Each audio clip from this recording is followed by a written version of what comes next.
Сәлем, болашақ магистрант. Менің есімім Ержан. Сені біздің ең легендарный қиындатпа курсымызда көріп отқаныма шын жүректен қуаныштымын.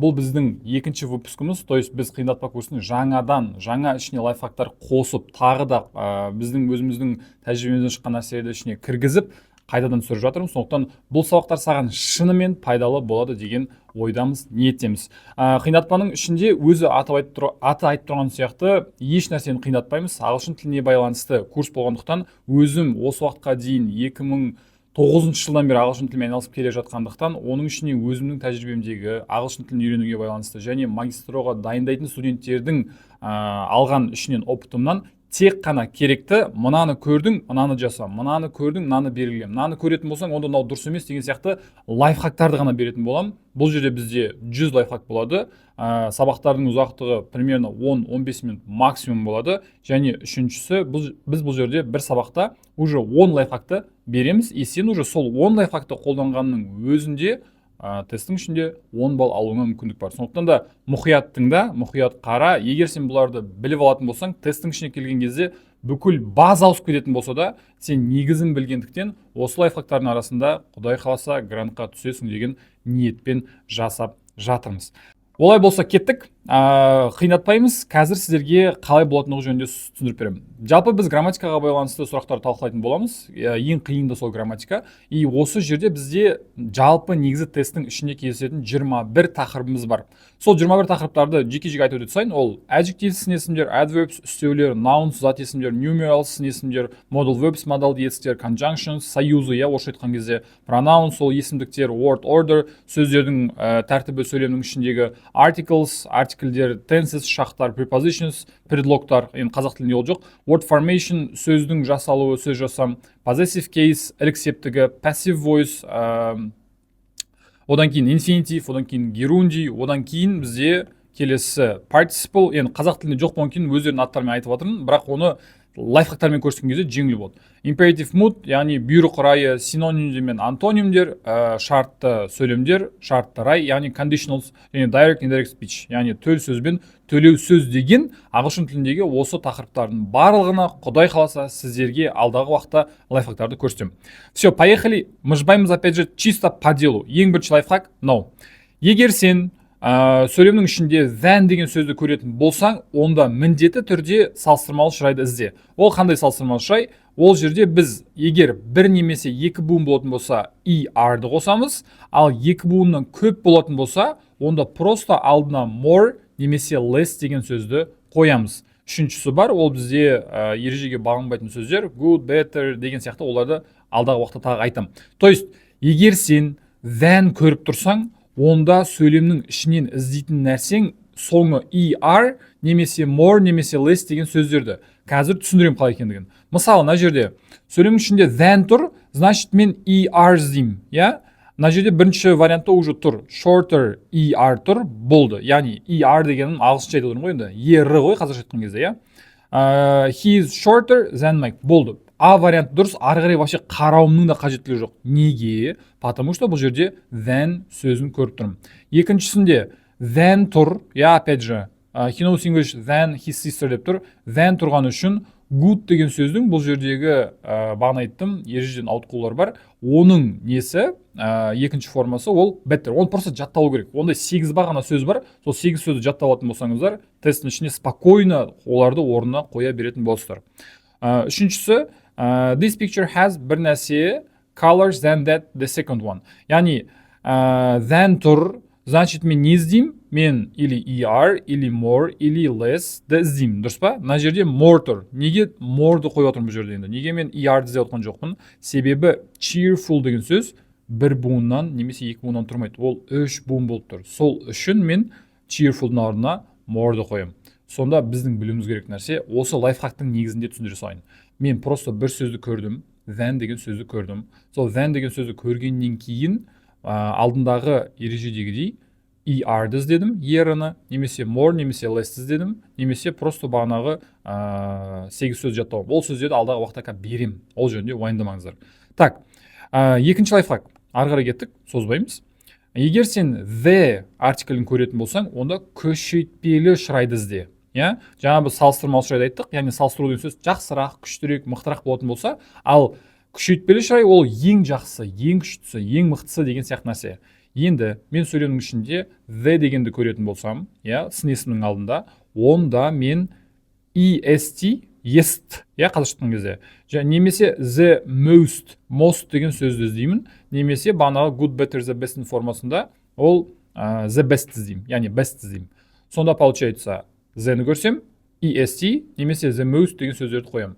Бір буын немесе екі буын кезде est, екі буыннан опять же көп болған кезде, онда біз most деген сөзді просто алдына қоямыз, сын есім өзінің формасында қалады, бірінші формасында. Еш нәрсе өзгермейді, еш нәрсе оған жалғаудың қажеттілігі жоқ. Опять же түсіндірем, мысалмен. Ол қалай? Мысалға мына жерде this flat is бір нәрсе than that one деп тұр. Яғни бұл жерде салыстырмалы шарт тұр бағанағы, иә. Екіншісі ар жағында but mine is the деп тұр. То есть мына жерде енді маған екіншісінде, сөйлемнің екінші бөлігінде күшейтпелі шырай болу керек. Ал бірінші бөлігінде қандай шырай болу керек? Салыстырмалы. Себебі не тұр? Себебі than тұр. Получается, than деген нәрсе тұрған үшін мен better деген іздеуім керек. Мыналардың ішінен ол better деген B варианты және E варианты. Енді екі-ақ вариант қалды. Соңында Z тұрғаны үшін мен қандайды іздеймін дедім? Best'ті, иә? Яғни ең жақсы дегенді. Егер аударатын болсақ, менің пәтерім сенің пәтеріңе қарағанда жақсырақ. Ана пәтер, мына пәтер ана пәтерге қарағанда жақсырақ, бірақ менікі ең жақсысы деп айтып жатыр. Келесі мысалында this exam is бір нәрсе than that one, I mean it's бір нәрсе exam in my life. Яғни бұл жерде енді менің мына экзамен ана экзаменге қарағанда қиынырақ, бірақ мен айтып тұрғандығым бұл менің өмірімдегі ең қиыны деп айтып жатыр, иә? Менің өмірімдегі болғандықтан мен бұл жерде не айтамын? Most қоюым керек. Себебі difficult деген сөз ол екі буыннан көп. Оған тағы да маған подсказка беретін қайсы вариант екенін көрсететін, опять же мына жерде алдындағы бірінші лайфхактағы than. Получается, біз мына жерде C вариантын сразу алып тастаймыз, потому что бұл жерде біз most'ті қолданбаймыз, себебі than тұр. Ал қайсысын қолданамыз? More'ды қойылсақ болады, less'ті қойсақ болады, more'ды қойсақ болады. Бірақ сөйлемнің екінші бөлігінде бізде күшейтпелі шырай болу керек болғандықтан мен D вариантын таңдаймын да ары қарай кете беремін. Яғни мына экзамен анаған қарағанда қиынырақ, менің айтып тұрғандығым бұл менің өмірімдегі ең қиын экзамен болды деген сияқты мәселе. Опять же, кішкене артқа қайтамыз. Z көрдім ба, онда est немесе the most деген сөздерді іздеймін болды. Соны табамды ары қарай дұрыс варианттарды іздей беремін. Одан кейін бізде үшінші лайфхак. Үшінші лайфхак, егер сен сөйлемнің ішінде in немесе among деген сөздерді көретін болсам, опять же бағанағы est немесе the most деген сөздерді іздеуім керек. Себебі бұл күшейтпелі шырай. Неге? Мысалға мына жерде I think he is among them. Among деген сөз арасында, бір нәрселердің арасында. Аудармасында, енді бізге аударудың да қажеттілігі жоқ. Among'ды көргенім үшін мен күшейтпелі шырай іздеймін. Күшейтпелі шырай бізде B варианты, the best. Потому что мына жерде бізде күшейтпелі шырайды жасаған кезде the алдында тұруы керек болған. Аудармасын айтатын болсам, менің ойымша ол олардың арасындағы ең жақсысы, ең мықтысы деген мағынаны беріп тұр. Ненің арқасында дұрыс жауап тауып алдым? Among'ның арқасындағы дұрыс жауап тауып алдым. Тура сол сияқты келесінде this is the уже тұр, уже бір подсказка бар. Маған in'ді де көріп қажеттілігі жоқ. The тұрғандығы үшін мен не істеймін? Мен күшейтпелі шырайды іздеймін, және артында in тұрғаны үшін де бұл жерде күшейтпелі шырай болады. То есть екі нәрсе маған уже көрсетіп тұр, что бұның күшейтпелі шырай екендігін, яғни est немесе the most деген сөздерді іздеуім керек екендігін. Мына жерде ол бірақ вариант, Б варианты most beautiful. This is the most beautiful place in the park. Бұл парктың ішіндегі ең әдемі жер деп айтып жатыр. Келесі лайфхак ол бізде төртінші лайфхакта егер сен S және S, яғни екі S көретін болсаң, ортасындағы сын есім ешқандай ER, ES, EST, more деген сияқты нәрсе қоймайсың. Бастапқы формасында өзін сақтайсың. Оған еш нәрсе жалғаудың алдына қоюдың қажеттілігі жоқ. Мысалы, my dictionary бір нәрсе good бір нәрсе yours деп тұр. Яғни ортасында мен сын есімдің өзінің бастапқы формасында тұрғанын көріп тұрмын. Значит, оның екі шетінде ss болады. Сонда аудармасында менің сөздігім сенікі сияқты жақсы. Орысшасында мой словарь такой же хороший, как и твой. Такой как деген аудармасында, я.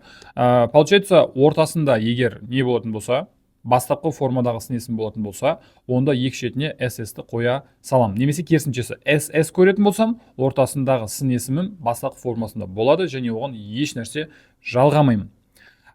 Келесі 5-ші лайфхак.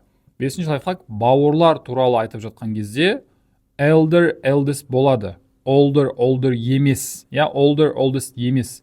Яғни мен інім, сіңілім, ағам, әпкем туралы сөйлемнің ішінде әңгіме отқан кезде мен older деген сөз таңдамаймын, мен elder немесе eldest деп айтамын. Яғни мына жердегі мысал сияқты. Our younger son doesn't want to be a lawyer like his brother. Яғни менің кішкентай балам өзінің ағасы сияқты заңгер болғысы келмейді. Үлкен ағасы сияқты деп айтқысы келіп тұр ғой. Older деп айтатын болсам, онда ол жасына байланысты. Яғни мен 21-демін, ол менен үлкен болатын болса, 23-те болатын болса, мен ол менен жасы үлкен дегенде жаспен older деп айтамын. Бірақ үлкен ағам деп айту үшін, мына жерде brother деген сөзді бәрі біледі ғой енді. Brother, sister деген сөзді бәрі біледі. Осындай туысқандық сөздерді көріп тұратын болсаң, онда old, омен басталатынды қолданудың қажеттілігі жоқ. Elder дегенді таңдайсың. Менің үлкен ағам, оның үлкен ағасы сияқты заңгер болғысы келмейді. Одан кейінгісі, қазір мен тез айтатын болсам, проблема жоқ. Сабақтар өте қысқа, қайтып көріп алуға ешқандай мәселе жоқ. Еще қазір осы тапсырманы бәрін орындап болғаннан кейін астында өзіңді тексеріп алатын тестер болады, соларды орындайсың. Еще түсініктірек болады. 6-ші лайфхак ол бізде ly, яғни ли деп айтайыншы. Лидан соң сын есімнің бастапқы формасын ізде. Яғни салыстырмалы күшейтпелі шырайды іздеудің қажеттілігі жоқ, тек қана сын есімнің бастапқы формасын іздейміз. Неге? Бастапқы формасы деген ешнәрсе жалғанбаған деген сөз ғой енді. Неге? Мына мысалды көрсетемін. These goods are sold at slightly, көрдің бе? Slightly деп отыр. Яғни бұл сын есімнің не деп айтса болады оны. Бұл енді slightly деген сөз, оған үстеу бір қосымша мағына үстеп тұр ғой. Сол қосымша мағына қасына қосып тұрғандықтан оған ары қарай мен ешнәрсе жалғауым қажеттілігі жоқ. Енді мен ережеге кішкене кіріп айтып жатырмын, бірақ оны да білудің қажеттілігі жоқ. Просто мен ly-ды көріп тұратын болсам, онда сын есімді сол өзінің бастапқы формасында қолданамын. Мына жерде ол high, яғни higher, highest, the most highest, the highest деген сияқты қолданудың қажеттілігі жоқ. Просто бастапқы формасы high, яғни big. Бұл жерде енді big деген мағынасында емес, бұл жерде жоғары деген мағынасында. Мына тауарлар кішкене қымбат бағамен сатылды деп айтып жатыр. Одан кейін бізде 7-ші лайфхак. 7-ші лайфхакта бізде енді сын есімге ly қосатын болсам, онда ол үстеуге айналады. Ал үстеу ол көбінесе жүретін жері етістіктен соң. Яғни бір әрекет бар ғой. Go деген сияқты, take деген сияқты, want деген сияқты етістік бар. Үстеудің көбінесе жүретін жері етістіктен соң. Мысалы, he listened to me. Қалай? Енді бір нәрсе іздеуім керек. То есть, мына жерде маған берілгені ол мені тыңдады. Қалай тыңдады? Қалай тыңдады деген ол үстеу ғой. Получается, етістіктен кейін енді мен ly-ды іздеймін. Ол не болды бізде? Ол бізде e варианты, немесе i варианты. Ол мені өте мұңайып тыңдады, көңілсіз тыңдады деген мәселеде. Неге бұны ly-ды қойдым? Неге мен бұл жерде e вариантын таңдадым? Себебі listen деген сөз тыңдау ол етістік. Ал үстеуіміз содан кейін келетіндіктен мен e вариантын таңдадым. Қалғандары мына жерде, даже кейбір сөздер жоқ онда, Келесі. 8-ші лайфхак. 8-ші лайфхакта бізде nice, hard, fine деген сөздерге ly жалғанбайды. Егер сіздер варианттардың ішінде осы nice, hard, fine деген сөздерге ly жалғанатын көріп тұратын болсаңыз, онда сразу бұл дұрыс емес деп өзіңіздің варианттарыңызды дұрыс варианттарға жету мәселесін қысқартып алсаңыздар болады. Мысалы, мына жерде she looks in her new hat. яғни she looks, вроде бы look деген сөз негізі етістік, кішкене түсіндірейін. Бірақ та мен бұл жерде ly іздеуім керек еді. Бірақ та мен есімде сақтауым керек нәрсе не? Мен жаңа айтқаным сияқты nice, hard және fine деген сөздерге ly-ды жалғамаймын. Сонда біз мына жерде нені таңдаймыз? Бұл жерде біз the вариантын таңдаймыз. She looks nice in her new hat. Яғни ол өзінің жаңа бас киіммен өте әдемі көрініп тұр деп айтып жатыр. Одан кейінгісі 9-шы лайфхак, goodly деген сөз жоқ. Goodly деген сөз жоқ. Яғни біз қазір байқасаңыз көбінесе сын есімдер және үстеу деген, яғни қандай және қалай деген сұрақтарға жауап іздеп отырмыз, сол жерде сөйлесіп отырмыз. Және бұның ішіндегі лайфхактардың келесісі ол good деген сөзге ешқашан ly жалғамаймын. Good деген сөз жақсы, well деген жақсы. Енді қазақ тілінде екеуі де жақсы ғой. Орысшасында good хороший, well хорошо. Яғни біреуі зат есімге байланысты, біреуі бізде етістікке байланысты қолданылады. Мысалы, мына жерде бізде қазір choose the wrong variant деп тұр. Дұрыс емес сөзді таңда деп тұр. Wrong деген сөзді көретін болсаңыз, ол дұрыс емес. Wrong, дұрыс емес. Біз бұл жерде goodly деген сөзді көріп тұрмыз. Goodly деген сөз жоқ деп айттым. Сондықтан да ол вариантты, сіздің сұрағыңыздың дұрыс варианты, негізі ондай сөз жоқ. Бүгінгі бірінші сабақтың ең соңғы лайфхагы 10-шы лайфхак.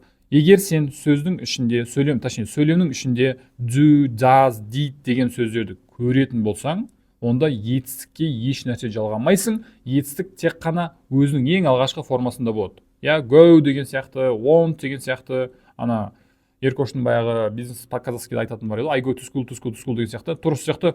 Go дегендің тек қана басын ғана қойсын болды. Goes, did деп бұл көтпейсін. Мына жердегі сияқты, Мысалы, мына жерде do they деп отыр. Яғни do-ды көріп тұрмын. Сұрақ қойып отыр ғой. Do-ды көріп тұрмын. Значит, мен тек қана бастапқы формасын қоямын. Live деген сөз бастапқы формасы, Infinitive формасы. Lived деген, will live деген, have lived деген нәрсені тықпаламаймын. Не үшін? Потому что do тұр. Мына жерде she did not, немесе she didn't бір нәрсе a spoon on the table. Яғни, опять же, did тұрғаны үшін маған ешқандай сөзді өзгертуінің қажеттілігі жоқ. Have деген сөзді қоям болды. Ешқандай will have емес, have it емес, have емес, просто have болды өзі. Окей? Осымен бізде алғашқы сабағымыз аяқталды. Астында тест бар, сол тестті міндетті түрде орында, потому что сабақтан көрген нәрсеңді еще сен пісіруіңе, подкреплять етуіңе өте күшті көмектеседі. Қажет болатын болса, сабақта қайтадан көріп алсаң да болады, потому что сабақ өте қысқа, өзің байқадың. Келесі сабақта кездескенше.